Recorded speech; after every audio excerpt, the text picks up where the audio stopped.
Hello and welcome to the YouTube channel D Creations Resources. We are looking at different topics from science, especially physics. Today, let us talk about spectroscopy. Now, the word spectroscopy comes from its two parts, spectro and scopy, which basically have origins in Latin and Greek, respectively. So, the Latin word spectron means ghost or spirit, and the word scopy comes from the Greek word which means to see.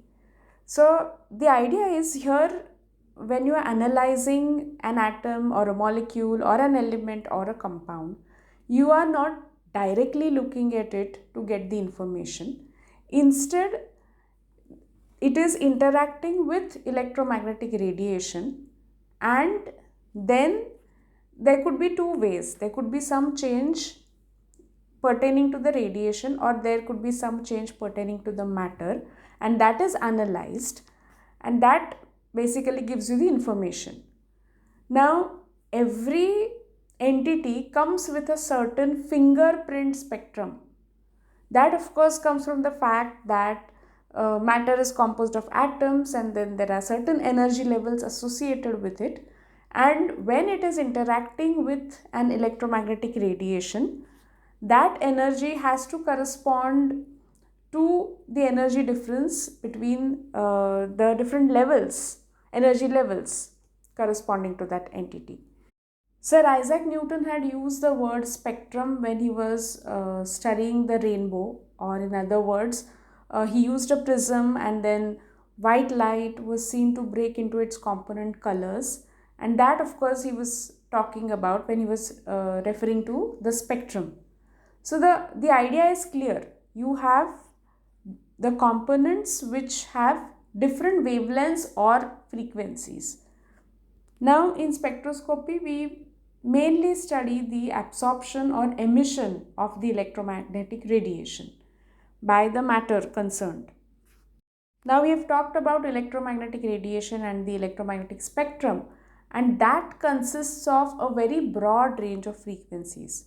So, at a time, you are considering only a certain window from that. So, you are considering a certain range of frequencies which correspond to a certain kind of electromagnetic radiation. For example, there could be infrared spectroscopy where you are concerned with infrared light, or there could be ultraviolet visible spectroscopy or UV-vis spectroscopy as it is known, which concerns the ultraviolet and visible light. Now, the fact that these have different frequencies also translates to the fact that these have different energies. So, depending on that, the information that you obtain is of a certain kind. For example, if you consider infrared spectroscopy, it is very useful in identifying functional groups of organic molecules. The absorption of infrared light by organic molecules causes molecular vibrations, and the vibrational frequencies are unique for an individual functional group.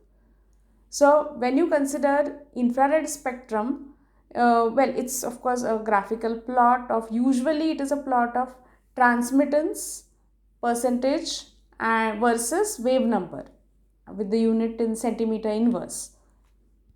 Or in case of UV visible spectroscopy, color of the solution is the basis, and the genesis of color is of course the composition of the compound or the element that you are analyzing, and of course that is what we are interested to know about, because when you say the solution has a certain color, it means that it is absorbing some light colors and it is reflecting other colors, and whatever light it reflects, that is going to give it the color that we see or we perceive.